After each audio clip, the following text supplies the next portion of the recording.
got my cute book today. It is huge.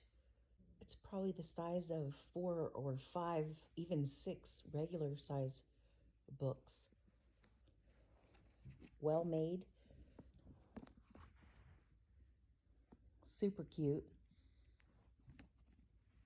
Each letter, it has a capital and a lowercase and several pages of words that start with the letter that kids can color.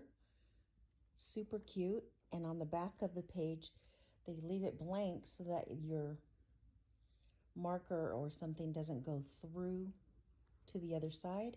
And each one of those are the same letters that's on the other side.